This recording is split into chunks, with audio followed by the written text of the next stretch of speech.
Hello, everyone.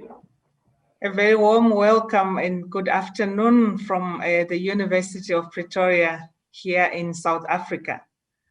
We have a wonderful opportunity to speak to two distinguished panelists that actually need no introduction. We have Shami Sriyanarayan and Nikki Newton-King. Welcome. Thank you. Thank you. Welcome to all of our audience streaming in and joining us. This is a wonderful opportunity for us to ask Shami and Nikki questions. Our particular track now is to talk about social and environmental impact of work. So please type in as many questions as you have and want to ask, and I will be able to read out and ask those questions on your behalf. I will do my best to cover all your questions. I might not cover all of them, but please type away and use the chat function to send your questions. So perhaps as we wait for questions, I might abuse the privilege of being the moderator this afternoon from South Africa to ask a few questions. So Nikki, the world of work is changing, as we all know. Work and life balance becomes extremely important. What do you think is happening to accommodate this in the workplace? Are industries accommodating us as workers? Are they taking care of us? You know, I think that's a multifaceted answer, really, because in a way, the detailed private access that businesses had to our employees' homes. You can see the dog walking in the background, the child that's crying, etc., has actually, I think, given business a much more acute sense that their employees have multiple asks on their time. And so I think in one way, there is definitely a better understanding, a more lived understanding of the fact that people are pulled. And in fact, even the bosses are in exactly the same position. You know, they're having the Zoom, and then when they have the Zoom at 9 o'clock at night, you know, they've still got to do the homework with the child, etc. So I think there is that.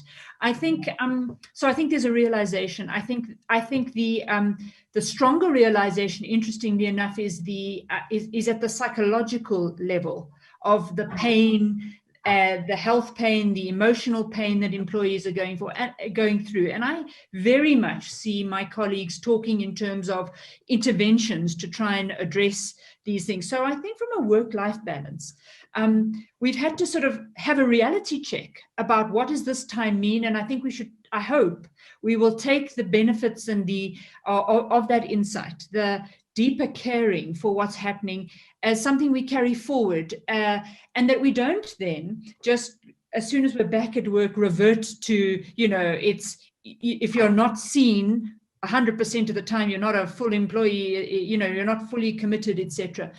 And you have to balance that on the one hand with the fact that, as we were saying earlier, the youth are really looking for a more nuanced, more purpose-driven approach to business. I don't think they think it's a good to be at work for 18 hours a day. It's simply just not impressive. And I celebrate that, because it's not the same as saying, well, people have suddenly dialed out. I think it's really saying there are new ways to do work and new expectations of how we should do that. So I think on this work-life balance thing, I think we're having that reality check, and not a moment too soon. But what's really interesting to me is how that balance will translate into, as I was saying earlier, how we value the other things that we do. And yes.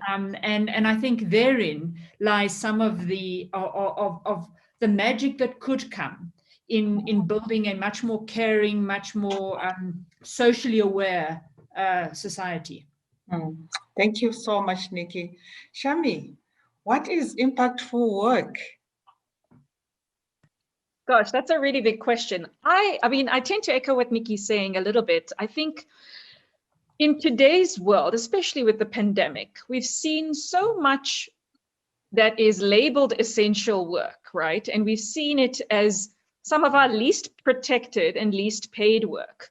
I think that, you know, it's been an eye-opening pandemic for so many reasons, and an opportunity, I think, to reset some of our really fundamental understandings of the world of work. Your bankers from Wall Street, etc., were paid so much more money than your grocery store workers or your healthcare workers. Impactful work really has to be about how you impact society, and our pay has to be calibrated to really reflect. I think, and our protection, our social protection. I mean, Nikki mentioned sort of, you know, taking care of children while at home, etc. Care work has been at the forefront of so much of our society this past year, whether it's caring for the elderly or caring for our little ones or caring for the vulnerable and the sick. So I think impactful work is any work that can have a meaningful impact on society.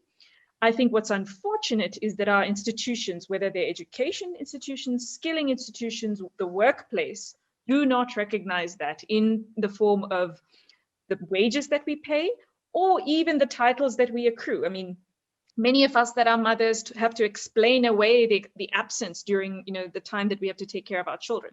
And that's nonsense. That's utter nonsense. You know, it doesn't make sense. And so I think impactful work is wherever you can have meaningful impact on your society.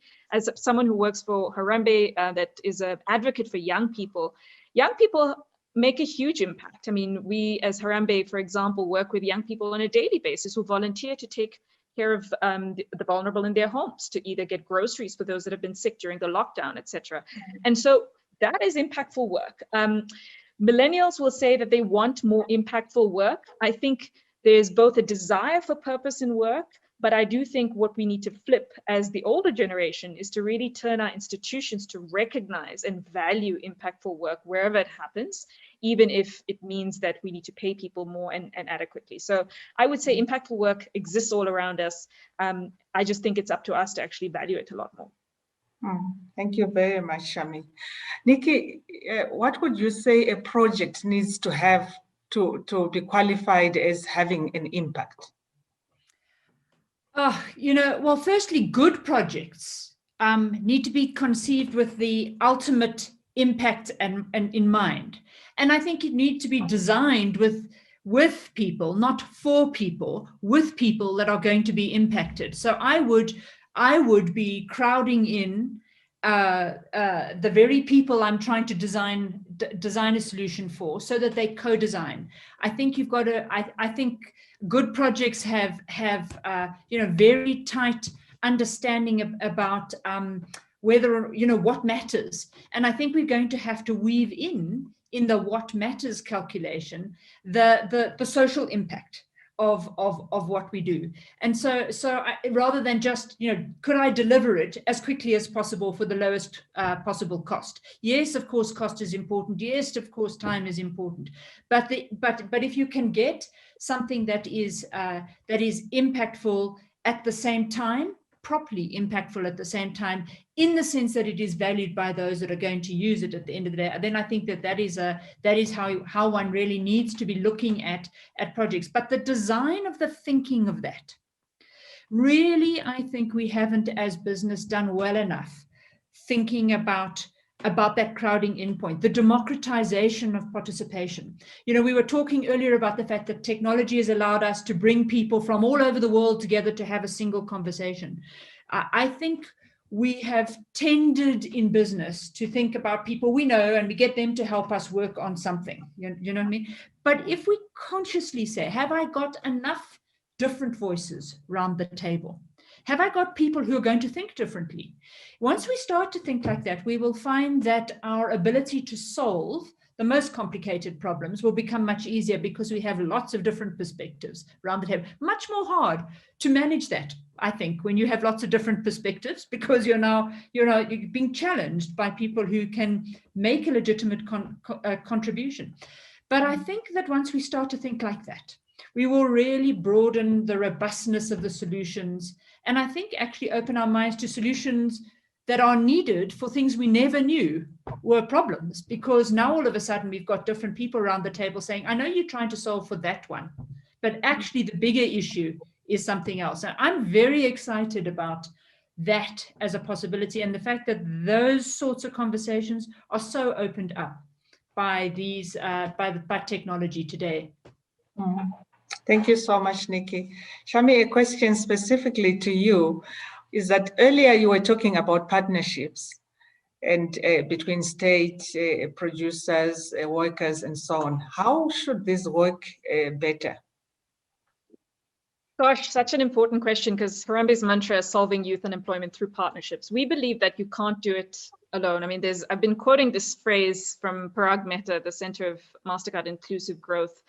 If you want to go fast, go with the private sector. If you want to go deep, go with communities, service organizations. If you want to go wide, go with government. But if you want to go far, go together. Mm-hmm. So for me, I think there's no question that we cannot solve these problems alone. And I think you need elements of all actors in this complex concept of unemployment and the future of work, really, which is, governments, especially in a place like the continent of Africa, have scale and depth and reach. We cannot presume to be able to actually address people, especially on the fringes of society, without government's involvement. I think, secondly, private sector, yes, there is a real space for thinking from the demand lens, from a market linkages lens. If we miss that component, if we can't think of growth, inclusive growth, and job generative growth, we have to partner with the private sector to create those jobs, to stimulate the economy. Those are critical pieces as well. Civil society, I mean, fundamental, because we all know that the COVID pandemic again has shown some of the places that were hardest to reach were actually reached by community service organizations, whether it was for food distribution or for cash relief or any other kinds, right? So we knew that the state couldn't penetrate every level per se, but community-based organizations are critical. So for me, I think partnership is about looking at where people excel and really humbly stepping aside for other actors to partner with you. We at Harambe are really keen to do that and also play an ecosystem role to create some of these partnerships, to bring all the voices to the table. And let's not forget the most important actor, which is the young person. And for us, it's like bringing young people's voice to the table, amplifying their voices, shedding light on their barriers. I mean, we cannot have the discussion about unemployment in the future of work without them being part of the partnership, so to speak. So for us, it's complex. It may seem slower in the short term, but it's ultimately what's going to get us through the marathon, which is solving this issue of the future of work. Thank you, Shami. Nikki, a question here is asking, how can society or the state, whoever is responsible for us, re-engineer us so that we are a more caring society, caring not only for each other, but caring for our environment? So there are multiple facets to that. Firstly, I'm simply not in the space of having the state tell us how to care. I think we can take responsibility for each of us as individuals in our own spaces, our own homes, our own schools, etc. And you can cascade that up. You can cascade that into your churches, into your businesses, and then into the state. So I don't believe that care is led by any given organization. I think it's led by us as individuals. But I think there's a unique responsibility that leaders have to drive that agenda. I think given that the world has such huge socioeconomic issues, and since we're in South Africa here in particular, I think the social license to operate of corporates, as an example, is far more important than their legal license to operate. And that social license to operate requires of them to think beyond their financial bottom line. And so you have to start to think about, well, hold on, how do I use my influence, my space? I do, in fact, have decision-making powers over to make a difference to others. So let me just give a very simple example. If you're a business and you think that the right financial decision for you is to pay your creditors at 90 days. They provide a service, you pay them at 90 days. That sounds normal and correct to pay at 90 days. But aren't you required to think about the fact that that small business that finally managed to get to cater for your lunch party your executive lunch party, bought the food themselves, paid for your lunch party stuff, and you ate it today. Why are you going to pay them in 3 months' time? That's not socially responsible. So if we want to provide for a caring environment, I think we have to consciously turn that dial and say, what do I have to do differently that makes my impact on the people, on my stakeholders, better? And challenge ourselves that way.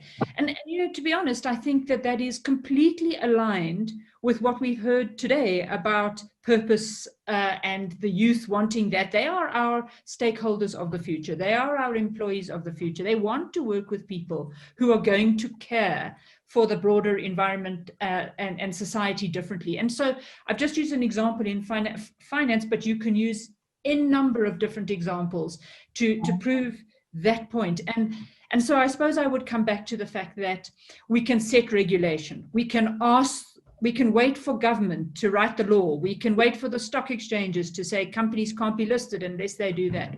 But isn't it far better that we drive it from our side as individuals, as consumers, as people, as employees, as partners, to say that's the world we want to live in, and that's what I'm going to ask of my counterparty. And so to the extent that there are leaders listening here, whether that's in business or civil society or government, I'd say take a good hard look at the mirror and let's see how we can do it better. Wonderful. Thank you, Nikki. Shami, you are working with young people a lot of the times. Our students, our graduates are asking here, what must universities do to produce a worker who is impactful or a creator of jobs who is impactful? Such a great question. So I have a mantra that I use, which is that skilling needs to be short, but learning should be lifelong. And I think the world of a university does a bit of both. And I think the university as an institution tries to do both.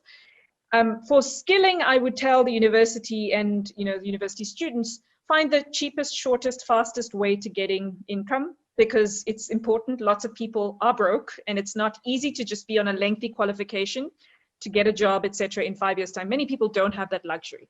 But learning is lifelong, and we can never lose sight of that longer arc of human potential. Even if you do get a job, I mean, things that you learn in university are skills that will be with you for the rest of your life, whether it's creative thinking and writing and critical thinking, problem solving.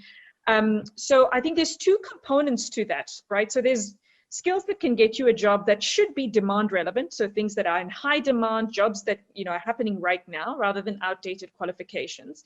But the learning and the capacity to learn and your learning agility is something that can be really, no matter what job you're in and whether your skills are relevant or not, they can transcend. And I think many of us are also going to need to come back to school for refreshers, not necessarily a full 3-year degree, but to figure out how to do something better. So for me, I feel like if we think of skilling and learning as slightly different and the university needing to do a little bit of both, I think it's going to be critical. And the second piece is, I mean, I have not met I've met some South African students that don't necessarily do the side hustle. I mean, so many students do both work and study at the same time. Universities need to acknowledge that reality and not make it a penalty and not impose a penalty on young people that are having to do that to make ends meet. People do part-time study all the time to try and make ends meet. That needs to be recognized in a way that people aren't feeling like they're doing two things, but rather that's a portfolio of things that help them accomplish in their life a more meaningful career. So I think that we need to figure out the reality of young people and actually design institutions that accommodate that reality rather than forcing young people to live in a reality that actually doesn't suit them. Thank you so much, Shami. Nikki, you have worked with some of the biggest companies in the world, not only at JSE when you were the leader there, but elsewhere. Do you believe, and this is a question coming through, that companies are integrating environment into what they do, or do they rather see it as a separate add-on to what is happening in their businesses? So there's definitely significant improvement in integrating the view of a company's impact on the environment than there was, for instance, even 5 years ago. But we've still got a way to go. So, I don't know any CEO who will say, I don't care, I'm not trying to care, but actually taking that leap from, I want to make a difference to, I will make a difference is a very big thing. Just for instance, even wanting to get to carbon neutral in an office block. If you are in a 20-year-old office block, it is more expensive for you to retrofit that office block to carbon neutral than it is for you to change offices. Okay, that's assuming in future we'll have offices. Okay, but so there are reality checks in doing this, and in my experience, people are really working quite hard to figure out how to actually migrate in a manner that is quick enough and makes sense. So now let's, the German, I think it's the German Supreme Court that has just basically ruled that that the targets, the environmental targets set by Angela Merkel's government are not aggressive enough, because they will leave the youth with essentially a penalty going forward if they don't adjust their targets, reach carbon neutral positions faster than they were intending to. So there is a strong move to integrate environment. You see it much more interestingly. You see it very heavily in big environmental users. The likes of mines, etc., are very, very focused on this. When you get to financial services, the focus is on funding of environmental projects and the like. So the good news is the agenda is there.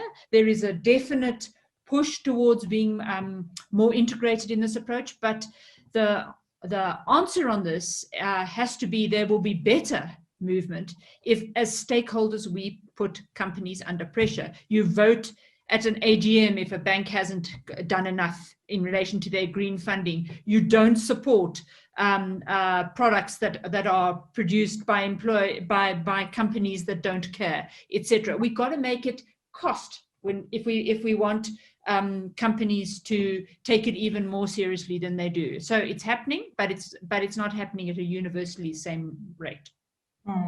Thank you very much, Nikki. Shami, a question from Kajo Paris, and I have to read this question. How do we reset and infuse work with dignity and purpose, especially for the youth whose heroes are measured by stock market valuations? This could also be relevant to Nikki, but let's hear from you, Shami, first.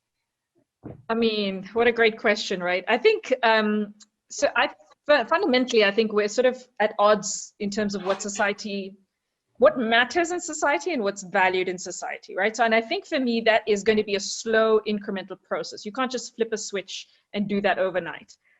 One is, I think we need to move away from CV building as a sort of activity for young people to work that really matters. I mean, there's an interesting project, I think, by Harvard University that has something called Making Caring Common, which took the philosophy that, they would encourage people to put on their applications and on their CVs times in which they actually cared for community members and volunteered in their communities, as opposed to the rat race that is CV building to get into college admissions in the United States, for example. And similar the world around, like it's even here on the African continent, whether it's getting into a job or getting into a university.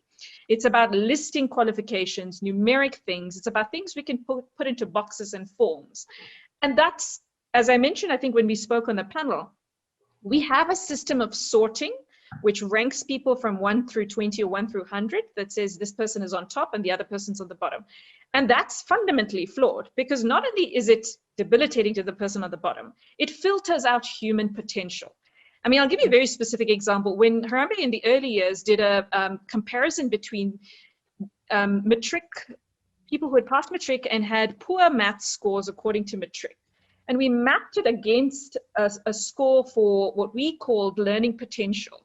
And we found that people's capability was not measured by the matrix maths marks. And we just saw that people who were actually scoring poorly on matrix maths were doing really well on this learning potential score, which said it was a non-numeric score. It was a concept formation test, which was not based on language. So it didn't, privilege people who spoke English better either.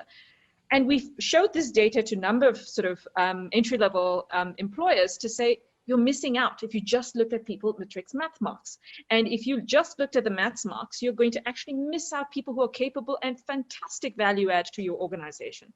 So I would say that it's very slow. It's a process by which we start at every single lever and entry point of change, whether it's with the employer to change their hiring mechanism, drop degrees, don't look at just maths marks, don't just look at GPAs, or for a young person applying to a college to say, don't just list all your CVs and achievements saying you've been head of everything, etc. But what have you meaningfully done? It's going to take a long time for us to shift that, because that's basically what the industrial era of work has been built on, which is automation and efficiency and convenience. But if we do it right, technology can actually enable us to do it even better. So I'm a big optimist. I do think it's possible, but it's going to be a slow process for us to reverse that. And I think the media has to play a huge role in that. We need to stop sort of celebrating just the Steve Jobs and the Bill Gateses of the world and talk about everyone else who's doing incredible, amazing things as well. Wow, Shami, that links directly to another question I have to ask from one of our audiences. They're saying or asking, are universities perpetuating or solving inequalities in society? I mean, I am fully mindful that it's being hosted by the University of Pretoria, so I don't want to be controversial, but I do think there is a space for reform, right? Universities do have to. I'll confess, I toyed with the idea of applying for a PhD early this year, okay? Now, I have 2 degrees from Ivy League schools in the United States. I was so intimidated by the PhD application process, I didn't even consider it. And I am so privileged and have so much education behind me.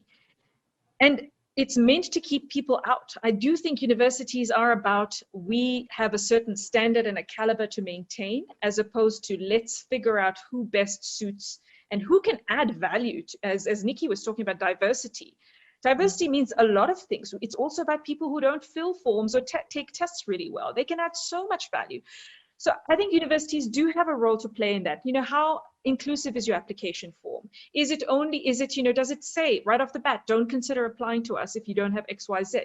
That excludes people. And the reason people are excluded is because of generational poverty, not because they're not capable or have human potential. So I think that almost every institution has to be reformed. The universities play a role in that. I think the African continent is probably slightly better, I'd say, than, say, the American universities, which are really this elite manufacturing machines. But I still think there's a role to play. Also, I think we need to diversify our faculty, diversify all of the representation in terms of the teaching staff. Those things go a long way in terms of making people feel more included.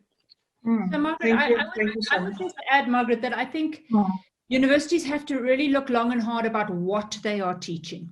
What you layer into a curriculum. So just take the business school. If a business school's curriculum is all about bottom line, modeling, etc., you're talking traditional business, whereas there should be a heavy load on in ESG, environmental, social, and governance issues. The whole question of how you use your social license to operate. And you can't talk about business leadership in terms of, your first 100 days, without really looking very hard on your responsibility. And I mean, I happen to have the privilege of studying overseas too, and at the business school I was at for a bit, it was one lesson in a whole series of business conversations, and I get it, but it can't be one lesson going forward. In fact, it has to be, I would say, a base platform, because it's when you do that you bring into the workforce leaders who have a different conscience, and so it won't be that important for them to be compared to Steve Jobs. Or whoever is the latest, biggest, most richest person around the world. It's going to be important for them to say, how did I make a difference, a real difference, and how do I value what I did? It's not about the number of zeros in my bank account. It's actually about the impact that I had with what I could, with the influence that I could use, the real impact. And I think this is not something that happens tomorrow. That's why it's educational institutions thinking like that for every course, not just the business courses. We happen to be talking business now, but the science courses, everything. This perspective of you have a privilege here. How are you going to use it to make a difference? That's really, I think, going to be a very special legacy that universities could leave and could make a difference then in the sort of the whole inequality in the world. Thank you so much, Nikki. Nikki, another question coming through here is, given that the world is now become pretty much borderless, and we want to bring in diversity into the workplace, so we have people coming from all different backgrounds and from different countries as well. How can the workplace make these people welcome? What needs to change? That's about inclusion, isn't it? I mean, it's one thing to bring people in, it's another to include them. As I used to say to my team, we must be careful not to hire people because they're different and fire them because they didn't fit in. And you've really got to work very hard on that. And so, I think it's about allowing people to be authentic, to be them. So, and to make sure that you consciously have people around the table that are different from each other, and that you consciously allow people around the table, and that might be a virtual table, to speak their mind.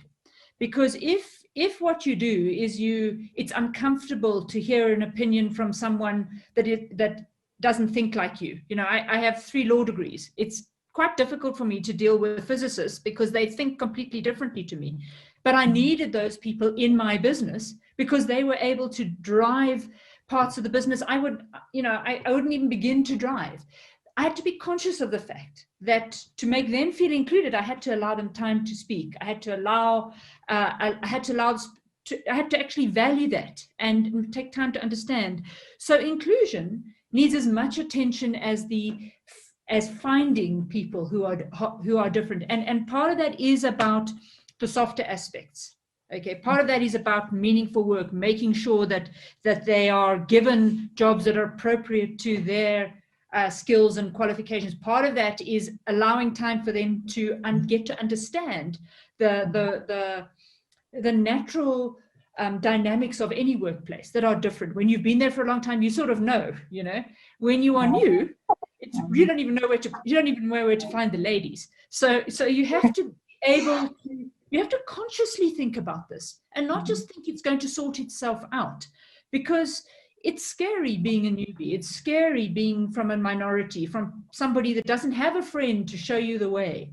And I think businesses and workplaces generally will do better by consciously saying, to achieve inclusion, I need to spend time including people. Wonderful. Thank you, Nikki.